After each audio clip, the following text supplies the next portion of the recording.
Para kanino ka bumabangon? Yan ang pamusong linya ng isang sikat na komersyal.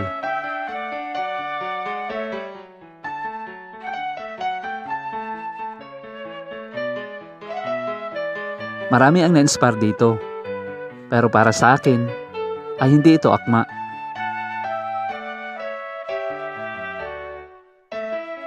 Kasi naman, hindi na ako bumabangon. Tama po ang iyong narinig. Nakakatawa, pero halos hindi na rin kasi ako nagpapahinga. Buenos dias mga bros. Gusto ko sanang i-share sa inyo kung paano nagsisimula at nagtatapos ang araw ko.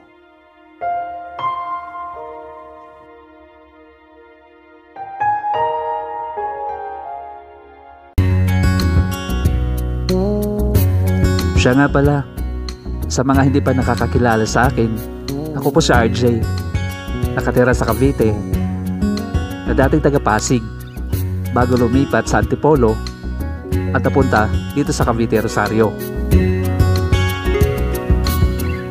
Nagsisimula ang araw ko sa gabi. Teka, araw, gabi, gabi, araw. Parang ang gulo. Basta yun na yun.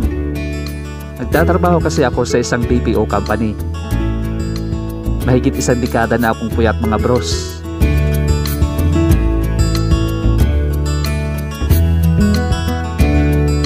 Swerte naman, hindi tayo nabakante kahit pa nung kasagsagan ng pandemya.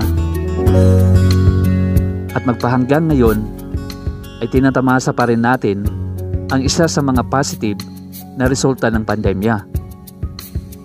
Teka, positive pandemya, positive COVID. Ang gulo. Basta yun na yun.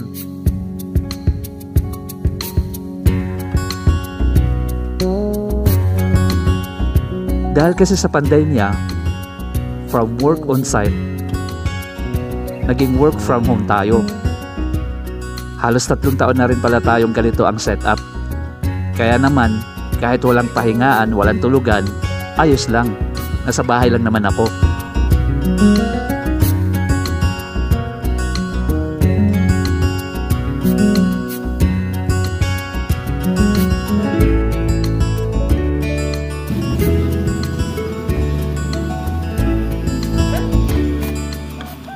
Ay, ang kulit ni Princess. Noong una, ay pareho kami ni Commander na nag-work from home.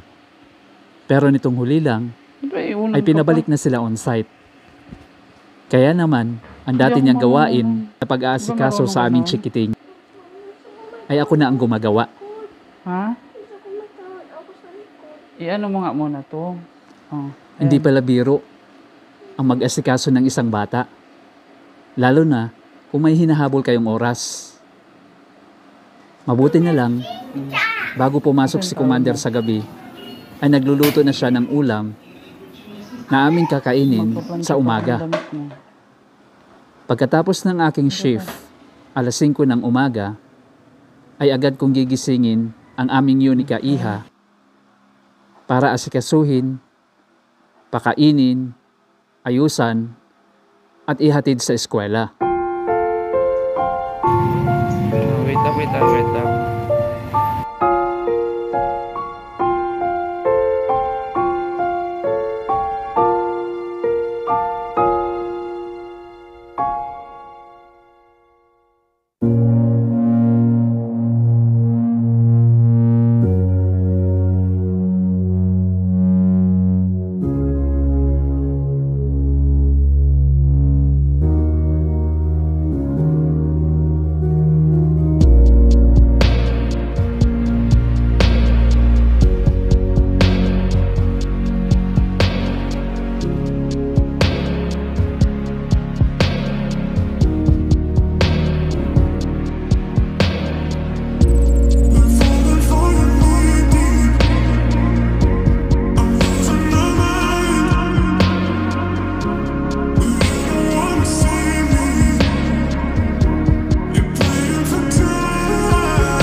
Alas 7 ng umaga, Oras ng pasok nila.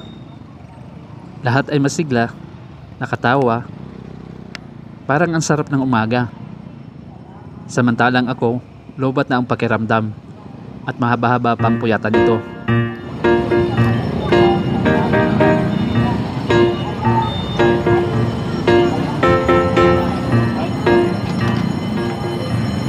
Late ka na. Nililibang ko na lang ang ating sarili sa mga nakikita ko sa kapaligiran. Parang ang sarap maging estudyante uli. Walang iniisip na obligasyon.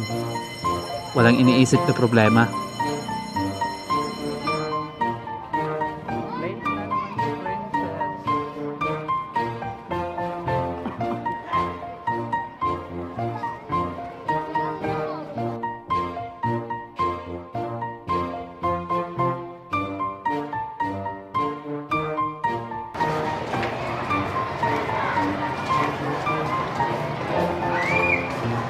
Okay, Snabi.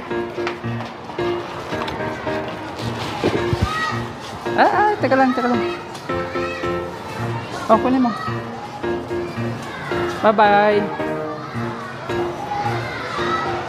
We have this one, we have that one, we have these in every color. Did you just run out of this? Then you should stock up on another. Add a few more to your cart, 'cause it's buy one, get one free. Shop small biz and you'll be happy. Yes, it's retail therapy. Pagkatapos maghatid sa aming Unica Iha, kung wala naman akong ginagawang video, ay nagra-rides ako sa malapit, pampatanggal stress. At isinisingit ko lamang ang mag-edit kapag meron. Lahat tayo ay may kanya-kanyang pampatanggal stress. Yung iba ay nag-yosi, kumakain, meron naman nagsiswimming, nagsha-shopping, at kung ano-ano pa. Pero para sa akin, ay ito ang the best. Ang mag-rides sa malilim at berdeng kapaligiran. Salita ka naman, Diego.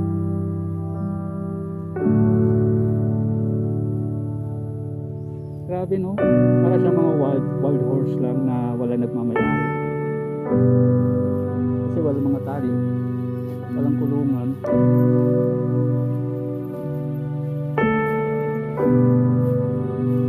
Ang swerte ko, nakakakita pa ako ng ganito sa malapit.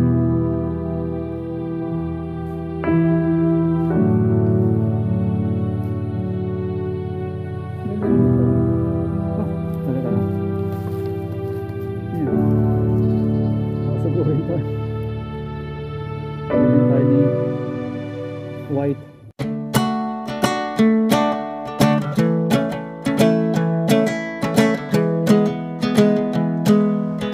Alas 9 ng umaga ay siya namang dating ni Commander, kung saan sabay kami kakain at magpahinga. Sa araw-araw na routine, ito na ata ang may pinakamahabang pahinga ko. Pero hindi pa dito nagtatapos ang araw ko.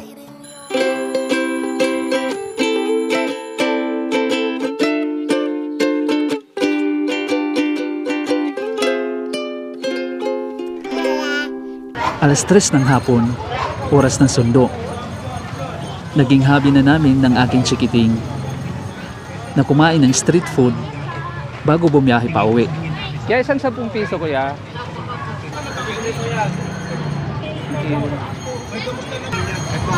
Naubos mo yung baon mo? Sure, nagsulat ka? May assignment.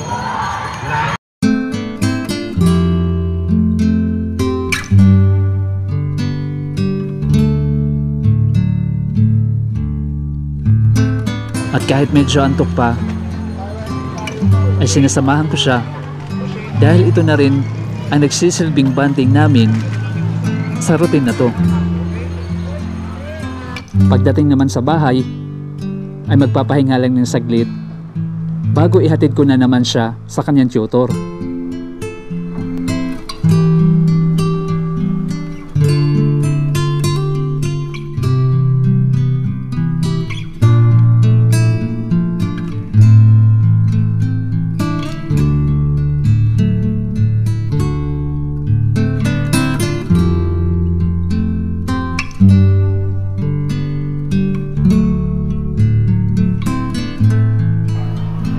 Isang retired high school teacher nga pala ang tutor ng aming anak,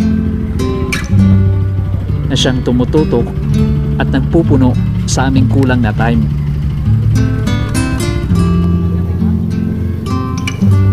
Pagkatapos ng isang oras ay lalakad na naman ako para sunduin siya.